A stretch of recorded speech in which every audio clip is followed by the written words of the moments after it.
Well, when 2020 started out for us, we thought we would take the spring and train for a marathon. Yeah, at least a half marathon. Yeah, half marathon. And we thought we would start with a 10K and try to do at least 2 races this year. And then all the COVID stuff hit, and I just started watching Trump briefings all the time. Oh yeah, we moved. That's true. We moved. Things came up and it jumped down the totem pole of priorities. When was the last time we ran, do you think? February, maybe. Okay, we're going to the Trinity Trail.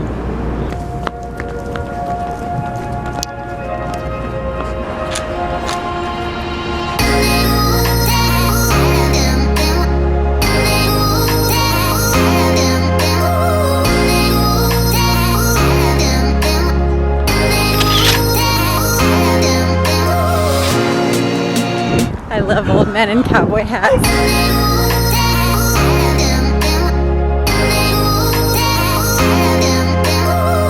I remember when I was a kid coming down to places like the Trinity River in Fort Worth and hunting for fossils during science camp.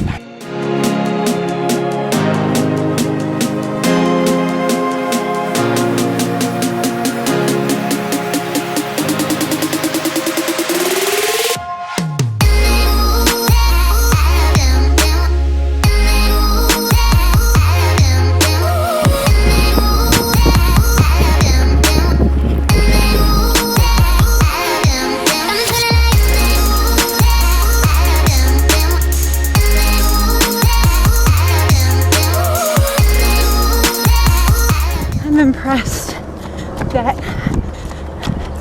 people can run and vlog at the same time. It takes arm strength and pockets.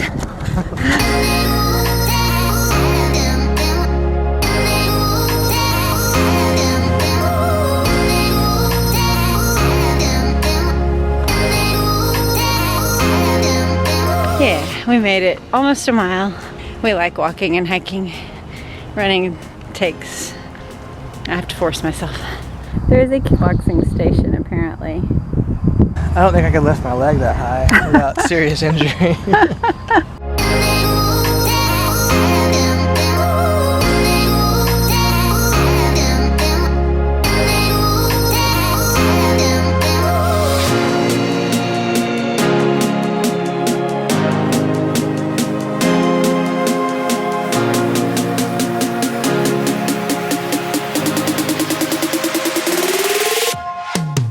We were just talking about why we don't run as much in everyday life. And I think it's the same reason why for the first 14 years of our marriage or something, we basically only hiked when we were alone.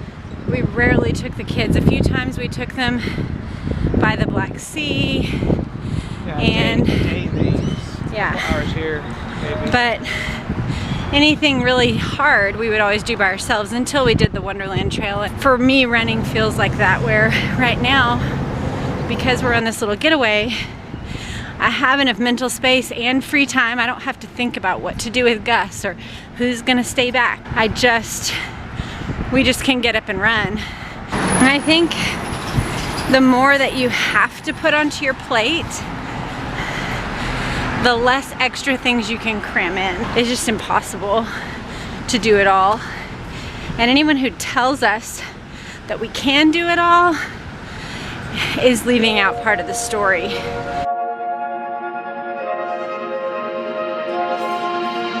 One of the things that vlogging is allowing me to do is teach all of the older kids. I think at least Silas on up and maybe Moses on up have sat next to me while I've done some of the editing, and so they're able to see like, oh, that's a volume bar, or that's how you clip it down, or this is how you do a fast forward, or this is the kind of shot that makes it easier to edit. And we could have taken a class on this. I think back to my own, junior high experiences or whatever, where I had to make a spreadsheet. You're often doing things that you don't actually care about. And one of the things that we've tried to do with homeschooling is make sure that we're sharing with our kids what matters to us, and also use the opportunities we have. We don't have every opportunity. When they were little, we lived in Xinjiang, China for only less than 9 months. Our son started attending a preschool there, actually with Uyghur children, if you follow the news. But if we had stayed there, he would have had the chance to learn Mandarin and known it as like a strong second language.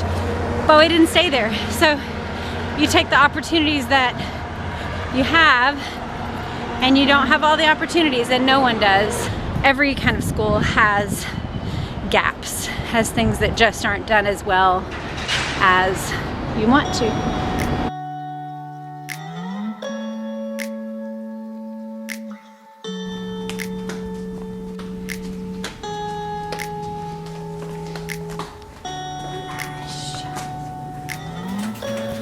This guy is really unimpressed with that.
Ready to go.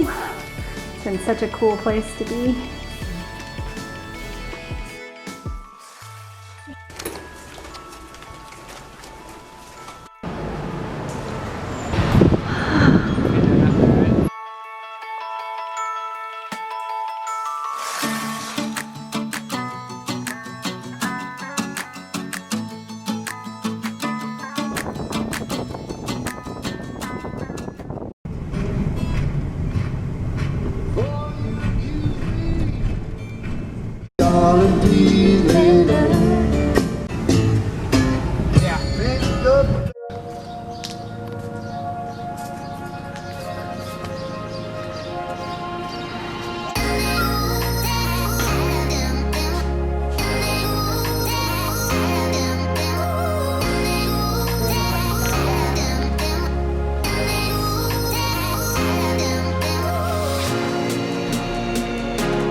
Oh man, these are the kinds of books that really get me. Honey Bunch and Norman. How cute is that?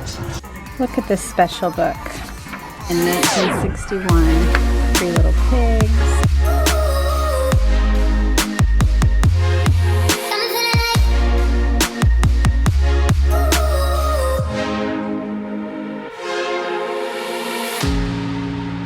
This sign right here stopped me in my tracks. I've already found 2, and look. Oof.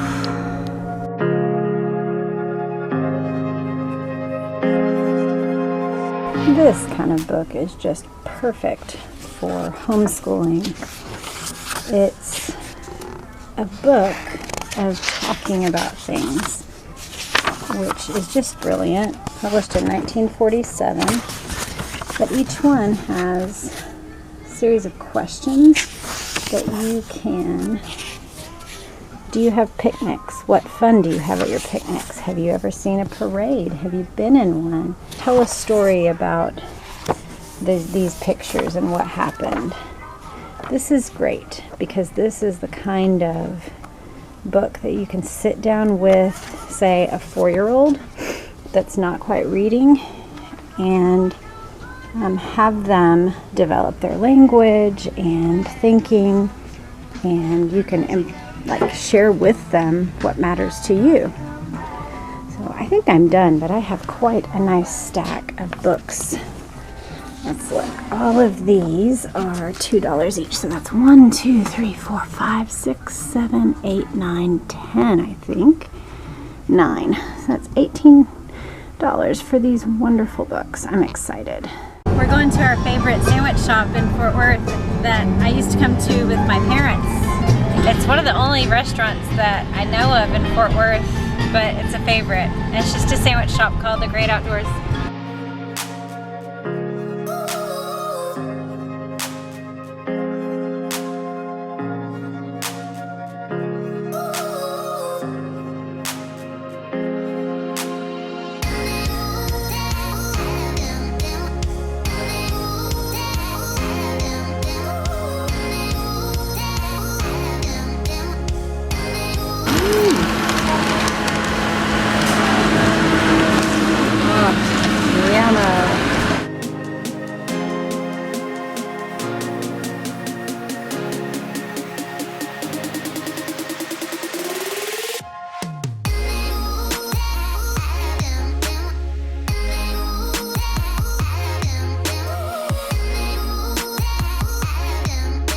You saw Pedro the Lion there? I think so.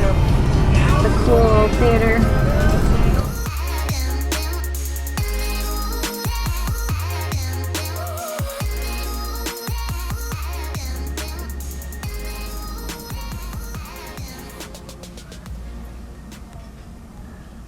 We are getting this painting. We like the graphicness of it and the message of it. Let it be something that kind of just guides them throughout their lives. Yep. There's no state with as much state pride as Texas. It's a cool book. Books are always the thing that catch my eye. Oof. Come and take a flag, yes please.